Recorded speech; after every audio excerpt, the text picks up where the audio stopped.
నమస్తే. ఆరోగ్యాన్ని సుఖం అంటారు. ఎందుకు అంటే మనకు కావాల్సింది సుఖం. ఆ సుఖము డబ్బు ద్వారా లభిస్తుంది, మనస్సులో ఉన్న కోరికలు తీరడం ద్వారా లభిస్తుంది, ఆత్మ జ్ఞానాన్ని పొందిన సుఖం లభిస్తుంది, తర్వాత శరీరం ఆరోగ్యంగా ఉన్న సుఖం లభిస్తుంది. శరీర ఆరోగ్యమే సుఖమైనప్పుడు ఆరోగ్యానికి సుఖమనే ఎలా పేరు వచ్చింది? కేవలం శారీరక సుఖమేనా ఆరోగ్యం వల్ల, లేక ఇంకేమైనా సుఖాలు ఉన్నాయా అని మనం ఆలోచిస్తే, ఏ సుఖమైనా అంటే మనసు ద్వారా లభించే సుఖమైనా, ఆత్మ ద్వారా లభించే సుఖం అయినా, డబ్బు ద్వారా లభించే సుఖమైనా, శరీరం ద్వారా లభించే సుఖమైనా అది ఆరోగ్యం ఉంటేనే సాధ్యమవుతుంది. అందుకే ఆరోగ్యాన్ని సుఖం అన్నారు. దుఃఖం అంటే అనారోగ్యం, అనారోగ్యం దుఃఖం, ఆరోగ్యం సుఖం. అంటే ఆరోగ్యంగా ఉండడం ద్వారా మొదలైతే శారీరక సుఖం లభిస్తుంది. తర్వాత డబ్బు సుఖం లభించాలంటే డబ్బును సంపాదించాలన్నా మనం ఆరోగ్యంగా ఉండాలి. ఆ సంపాదించిన డబ్బును భోగించాలన్నా ఆరోగ్యంగా ఉండాలి. అప్పుడే ఆనందం వస్తుంది. అదేవిధంగా మనస్సులో కోరికలు ఉదయించాలన్నా ఆరోగ్యంగా ఉండాలి. ఆ కోరికలను తీర్చుకునే ప్రయత్నం చేయాలన్నా ఆరోగ్యంగా ఉండాలి. ఆ కోరికలను అనుభవించాలన్నా ఆరోగ్యంగా ఉండాలి. అంటే మానసిక సుఖానికి కూడా ఆరోగ్యం ముఖ్యం.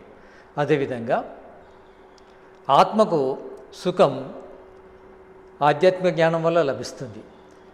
ఆ జ్ఞానాన్ని మనం పొందాలన్నా ఆరోగ్యంగా ఉండాలి. ఆరోగ్యంగా లేనిదే మనం జ్ఞానాన్ని పొందలేము. శరీరం ఆరోగ్యంగా ఉంటే మెదడు చక్కగా పనిచేస్తుంది. మెదడు చక్కగా పనిచేసినప్పుడే మనము చదవాలనే జిజ్ఞాస ఉంటుంది, చదవగలము, చదివిన దాన్ని మననం చేయగలము, మననం చేసిన దాన్ని నిధిధ్యాసనం చేయగలము, నిధిధ్యాసనం చేసిన దాన్ని సాక్షాత్కారం చేసుకోగలము. అంటే ఎక్కడైనా ఆరోగ్యమే ముఖ్యం. ఆరోగ్యం లేకుండా ఏమీ చేయలేము. అంటే సుఖము మనకు లభించాలంటే ఆరోగ్యంగా ఉండాలి. అందుకే ఆరోగ్యాన్ని సుఖం అన్నారు.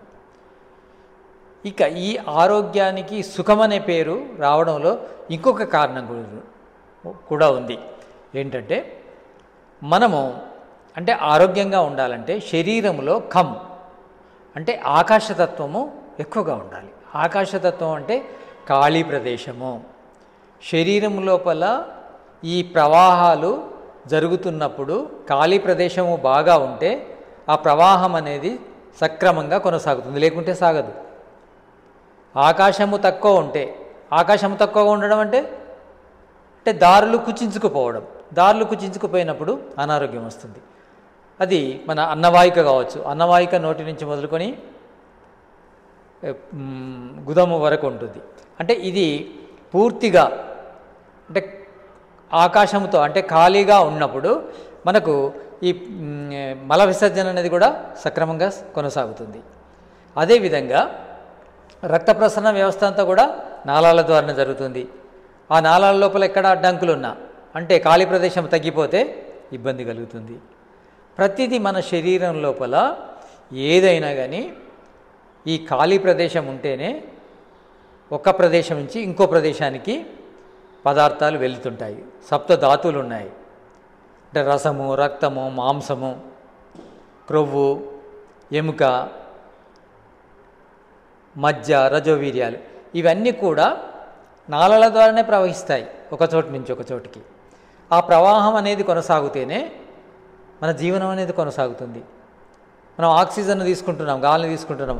ఆ తీసుకున్న గాలి ఊపిరితిత్తుల నుంచి గుండెలోకి వెళ్ళడము, గుండె నుంచి శరీరంలోని అన్ని భాగాలకు వెళ్ళడము నాళాల ద్వారానే జరుగుతుంది. ఆ నాళాలలో ఎక్కడ ఎలాంటి అడ్డంకున్నా అంటే ఖాళీ ప్రదేశం తగ్గిపోయింది అనుకోండి, సమస్య వస్తుంది. కనుక ఖం అంటే ఆకాశము. ఆకాశము ఉంటే సుఖం, ఆరోగ్యం ఉంటుంది. అంటే ఖాళీ ప్రదేశం ఉంటే ఆరోగ్యం ఉంటుంది. అంటే మనము చేయవలసింది ఖాళీ ప్రదేశాన్ని ఉంచాలి. ఖాళీ ప్రదేశం ఉండొద్దంటే మన శరీరం లోపల మలినాలు ఉండద్దు. మలినాలు ఉంటే ఖాళీ ప్రదేశము ఉండదు. మలినాలు ఆక్రమిస్తాయి. సర్వే రోగమలవశ. అందుకే సమస్త రోగాలకు కారణము మలినాలు అవుతాయి. కనుక ఆ మలినాలను తొలగిస్తే ఖాళీ ప్రదేశం ఏర్పడుతుంది. ఖాళీ ప్రదేశం ఏర్పడితే ఆరోగ్యంగా ఉంటాము. అదే సుఖం. అంటే ఆరోగ్య సుఖము అంటే శరీరానికి ఇస్తుంది, మనసుకు అదే కారణమవుతుంది, డబ్బుకు అదే కారణమవుతుంది, ఆత్మకు అదే కారణమవుతుంది. కనుక మనము ఈ ఆరోగ్యాన్ని సాధించాలి. ఆరోగ్యం అంటే ఏంటి? సమదోషా సమ అగ్నిచ్చ సమధాతు మళక్రియా ప్రసన్న ఆత్మ ఇంద్రియమణ స్వస్థ్య ఇత్యావిధీయతే. శరీరంలో ఉన్న తత్వాలన్నీ సమంగా ఉండాలి. వాతపిత్త కపాలు సమంగా ఉండాలి. ఇందులో వాతము ప్రకోపించినా, పిత్తము ప్రకోపించినా, కఫము ప్రకోపించినా, ఇందులో ఏ 3 ప్రకోపించినా, ఏ 2 ప్రకోపించినా, ఏ 1 ప్రకోపించినా వ్యాధి. సమదోషా సమ అగ్నిచ్చ అగ్ని. ప్రతి ధాతువు ఇంకో ధాతుగా మారాలంటే అక్కడ ధాతాగ్ని ఉండాలి, ధాతుకు సంబంధించిన అగ్ని ఉండాలి. అంటే రసం రక్తంలా మారాలంటే రసాగ్ని ఉండాలి, రక్తము మాంసంలా మారాలంటే రక్తాగ్ని ఉండాలి. అదేవిధంగా మాంసము క్రొవ్వుగా మారాలన్నా మాంసాగ్ని ఉండాలి. ఆ క్రొవ్వు ఎముకగా మారాలన్నా మేధాగ్ని ఉండాలి. క్రొవ్వును మేధ అని కూడా అంటారు. అదేవిధంగా ఆ ఎముక మజ్జగా మారాలన్నా అస్థ్యాగ్ని ఉండాలి. అంటే ఎముక అగ్ని, ఎముక నుంచి మజ్జ ఏర్పడుతుంది. ఆ మజ్జ నుంచి మజ్జాగ్ని ఉంటేనే రజోవీర్యాలు ఏర్పడతాయి. అంటే ఈ విధంగా మనం తీసుకున్న ఆహారము శరీరం లోపల సప్తధాతులుగా మారాలి. మారినప్పుడు ఆ సప్తధాతువులు సమంగా ఉండాలంటే ఈ సప్తధాతువులను మార్చే అగ్ని సమంగా ఉండాలి. అది అధికంగా ఉంటే ఏమవుతుంది? ఇప్పుడు రసాగ్ని అధికంగా ఉందనుకోండి, రసం ఎక్కువ రక్తంలాగా మారిపోతుంది. కనుక రసము తగ్గిపోతుంది, రక్తం పెరిగిపోతుంది. అలా ఒకటి ఎక్కువ కావడం, ఒకటి తక్కువ కావడం అలా ఉండకూడదు. ఎంత ఉండాలో అంతే. అంటే మన శరీరంలో ఎంత రసం ఉండాలి, ఎంత రక్తం ఉండాలి, ఎంత మాంసం ఉండాలి, ఎంత క్రొవ్వు ఉండాలి, ఎంత ఎముక ఉండాలి, ఎంత మజ్జ ఉండాలి, ఎంత రజోవీర్యాలు ఉండాలనేది ఒక లెక్క ఉంటుంది. ఆ లెక్క ప్రకారము మనం శరీరాన్ని మెయింటైన్ చేస్తే ఆరోగ్యం ఉంటుంది, లేకుంటే ఉండదు. అంటే ఆరోగ్యానికి కావాల్సింది మొదలు జ్ఞానమే. అంటే రోగాలకు కారణం ఏంటిది? అజ్ఞానమే. రోగం ఎందుకు వస్తుంది? అజ్ఞానం వల్ల వస్తుంది. ఆరోగ్యం ఎలా వస్తుంది? జ్ఞానం వల్ల వస్తుంది. అందుకే మనకు చరక సంహిత లోపల రోగానికి మొదటి ఔషధము జ్ఞానమే. జ్ఞానం అనే ఔషధము మొదలు ఇవ్వాలి. అందుకే వేదములో ఒక సూత్రం వస్తుంది. అంటే ఈ ఆయుర్వేద శాస్త్రంగా విలసిల్లడానికి కారణము వేదములోని ఒక సూత్రం. అదేంటంటే హేతుర్లింగ ఔషధ జ్ఞానం స్వస్థ ఆతురుపరాయణం త్రిసూత్రం శాశ్వతం పుణ్యం భూదేయం పితామహే.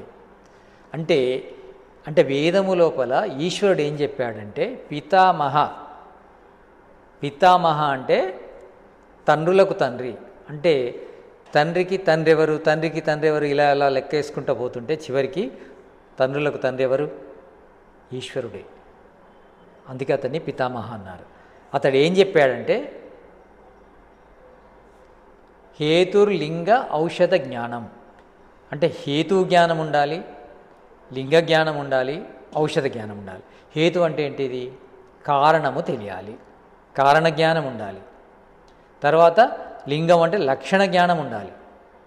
తర్వాత ఔషధం అంటే చికిత్స జ్ఞానం ఉండాలి. దేనికి? స్వస్థ ఆతుర్పరాయణం, ఆరోగ్యానికి రోగానికి.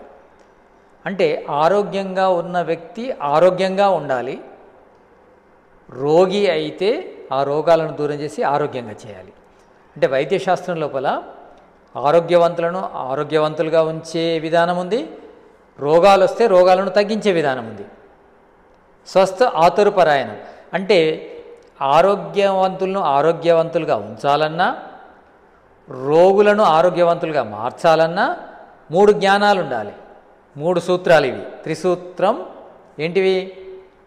హేతు జ్ఞానము అంటే కారణ జ్ఞానం ఉండాలి. అంటే ఆరోగ్యానికి కారణం ఏంటిదో ఆ జ్ఞానం ఉండాలి. రోగానికి కారణం ఏంటిదో ఆ జ్ఞానం ఉండాలి. తర్వాత లింగ జ్ఞానం అంటే ఆరోగ్య లక్షణాలు ఏంటియో ఆ జ్ఞానం ఉండాలి, అనారోగ్య లక్షణాలు ఏంటియో ఆ జ్ఞానం ఉండాలి. తర్వాత ఔషధ జ్ఞానం. ఔషధము అంటే ఆరోగ్యవంతులను ఆరోగ్యంగా ఉంచడానికి ఎలాంటి చికిత్స అవసరమో ఆ జ్ఞానం ఉండాలి. రోగి అయిన తర్వాత ఆరోగ్యవంతుడు చేయడానికి ఎలాంటి చికిత్స అవసరమో ఆ జ్ఞానం ఉండాలి. హేతురు లింగ ఔషధ జ్ఞానం. స్వస్థ ఆతురుపరాయణం అంటే రోగానికి సంబంధించి ఆరోగ్యానికి సంబంధించిన హేతు లింగ ఔషధ జ్ఞానము ఉండాలి. అలా ఉంటేనే మనము ఆరోగ్యంగా ఉంటాం. అంటే 3 సూత్రాలు చాలా ముఖ్యం. ఈ 3 సూత్రాలు శాశ్వతం, ఎప్పటికి ఉండేవి, ఇవే, వేరే మారవు. అంటే ఎప్పుడైనా వైద్యశాస్త్రం ఏర్పడాలంటే ఈ 3 సూత్రాలు ఉండాలి. ఈ 3 సూత్రాల జ్ఞానం ఉంటేనే వైద్యశాస్త్రం అనేది నడుస్తుంది. అంటే ఆరోగ్యవంతులుగా ఉండాలన్నా, రోగులు ఆరోగ్యవంతులు కావాలన్నా ఈ 3 సూత్రాల జ్ఞానం ఉండాలి. హేతువు, లింగము, ఔషధం, వీటి జ్ఞానము. ఇది ఎక్కడుంది? వేదంలో ఉంది. ఎవరు చెప్పారు? పితామహ ఈశ్వరుడు చెప్పాడు. అంటే వేదములో ఉన్న ఈ జ్ఞానాన్ని మనము, అంటే మూల జ్ఞానం ఇది మన ఆరోగ్యానికి, దాన్ని మనం తెలుసుకోవాలి. తెలుసుకున్నప్పుడు మనము ఆరోగ్యంగా ఉంటాము. ఆరోగ్యంగా ఉండాలి అంటే మనకు జ్ఞానము అనేది చాలా ముఖ్యం. మన శరీరం లోపల మనసు ఉంది, ఆత్మ ఉంది, శరీరం ఉంది. ఇక్కడ శరీరము మనసు రెండే రోగగ్రస్తం అవుతాయి, ఆత్మ రోగగ్రస్తం కాదు. కానీ శరీరము మనసు రెండు ఆరోగ్యంగా ఉంటే ఆత్మకు సుఖం లభిస్తుంది. అయితే ఇక్కడ ఆత్మ ఇంటి భోగిస్తుంది, ఆత్మకు వికారాలు ఏర్పడవు. కానీ ఈ శరీరానికో మనసుకో వికారాలు ఏర్పడ్డప్పుడు ఆత్మకు దుఃఖం కలుగుతుంది. అదే రోగం. ఈ రోగం కలిగినప్పుడు మనము, అంటే శరీరములో ఏర్పడ్డ ఈ రోగం వల్ల శారీరక సుఖం పొందలేము, ఇక ఆర్థిక సుఖం పొందలేము. ఆర్థిక సుఖం ఎలా పొందలేము? సంపాదించలేము. ఒకవేళ సంపాదించినా దాని ద్వారా ఆనందాన్ని పొందలేము. అంతేకాకుండా అనారోగ్యానికి డబ్బు అధికంగా ఖర్చు అయిపోతుంది. అలా కూడా అర్ధసుఖం అనేది సమాప్తం అవుతుంది. తర్వాత ఇక మానసిక సుఖం. మానసిక సుఖం ఎలా లభిస్తుంది? మానసిక సుఖము ఇంద్రియాల వల్ల లభిస్తుంది. అంటే ఇంద్రియాలు ఎక్కడున్నాయి? శరీరంలో ఉన్నాయి. ఇంద్రియాలు చక్కగా పనిచేయాలంటే శరీరం బాగుండాలంటే ఆరోగ్యంగా ఉండాలి. శరీరం ఆరోగ్యంగా ఉంటే ఇంద్రియాలు వాటి విషయాలను పొందుతాయి. ఆ విషయాలను పొందడం ద్వారా మనసుకు సుఖం లభిస్తుంది. అంటే మనస్సుకు సుఖము విషయ జ్ఞానం వల్ల లభిస్తుంది, విషయముల కర్మ వల్ల, అంటే విషయముల కోసం ప్రయత్నం చేయడం వల్ల కూడా ఆనందం లభిస్తుంది, విషయములను పొందడం ద్వారా కూడా ఆనందం లభిస్తుంది. మనసుకు 3 విధాలుగా ఆనందం లభిస్తుంది. ఎప్పుడు? శరీరం ఆరోగ్యంగా ఉన్నప్పుడు. అంటే విషయాల గురించి ఆలోచించిన ఆనందం కలుగుతుంది, విషయాల గురించి ప్రయత్నం చేసేటప్పుడు ఆనందం కలుగుతుంది, విషయాలను పొందినప్పుడు ఆనందం కలుగుతుంది. ఈ 3 ఆనందాలు మనసుకు కలగాలంటే శరీరము ఆరోగ్యంగా ఉండాలి. ఎందుకంటే ఇంద్రియాలు ఎక్కడున్నాయి? శరీరంలో ఉన్నాయి. కనుక శరీరాన్ని మనము ఆరోగ్యంగా ఉంచుకోవాలి. మానసిక సుఖం కావాలన్నా, అంటే శరీరం బాగాలేకనే మానసిక సుఖం రాదు. నేలను విడిచి సాము చేయలేము. ఇక ఆత్మిక సుఖం. ఆత్మసుఖం అంటే ఏంటి? ఆత్మకు సుఖం ఎలా లభిస్తుంది? ఆధ్యాత్మిక జ్ఞానం వల్ల లభిస్తుంది.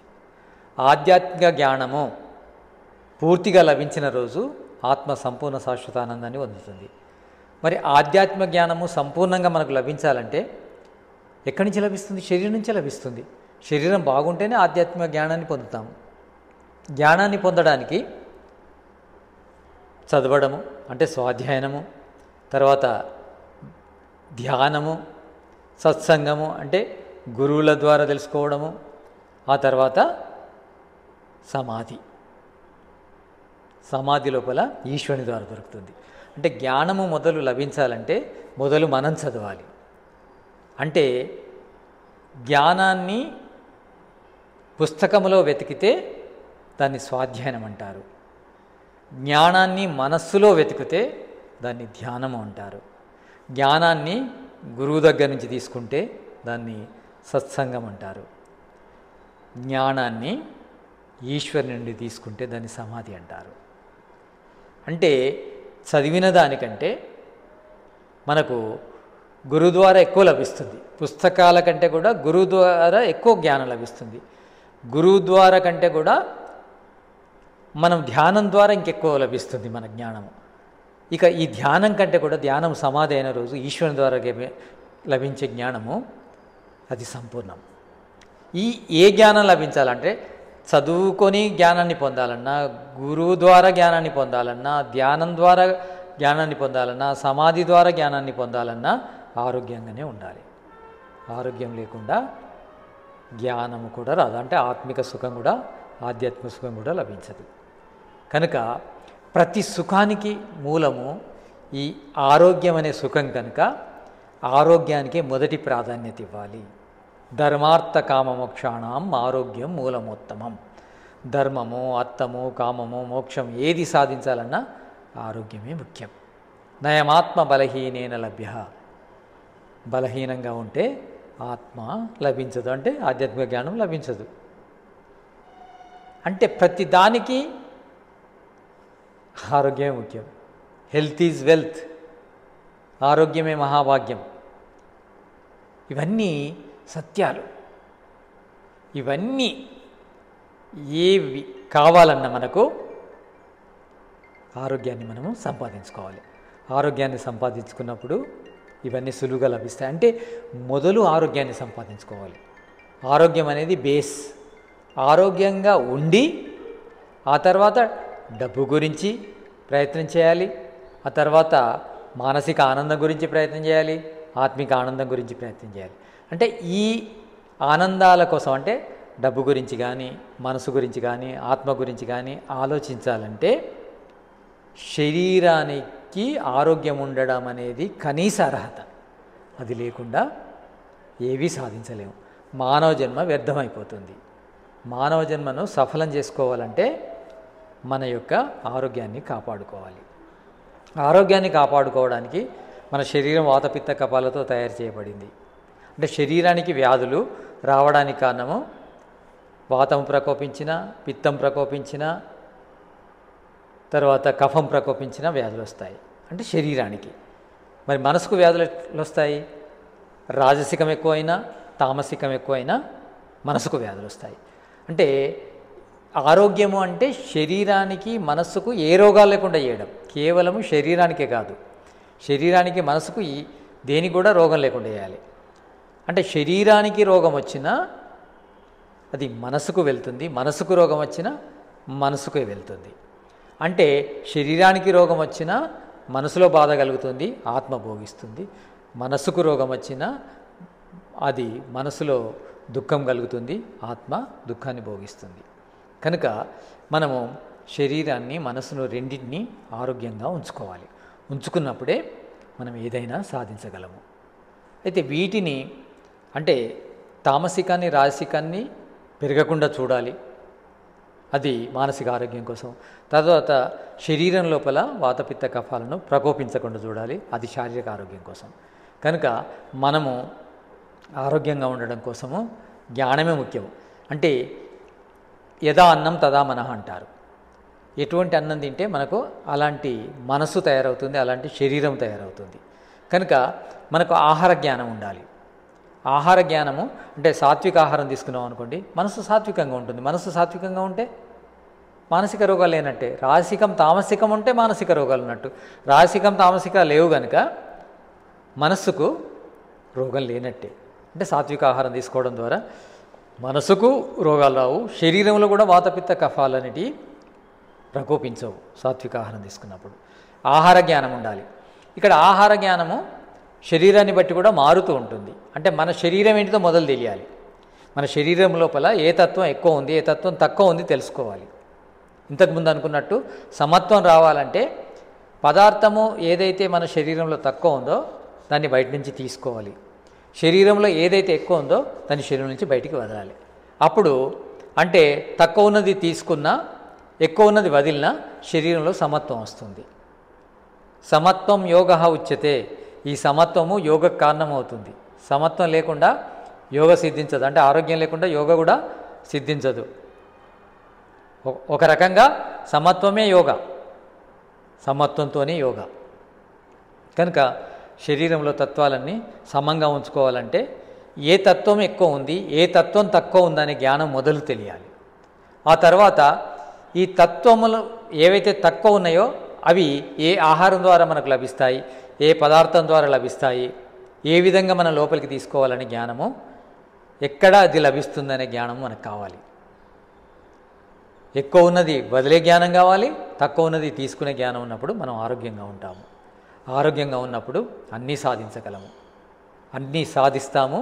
మానవ జన్మ సఫలమవుతుంది. మానవ జన్మ వచ్చిందే సంపూర్ణ ఆనందాన్ని పొందడం కోసం. సంపూర్ణ ఆనందం అంటే ఆర్థిక ఆనందము, శారీరక ఆనందము, మానసిక ఆనందము, ఆత్మిక ఆనందము.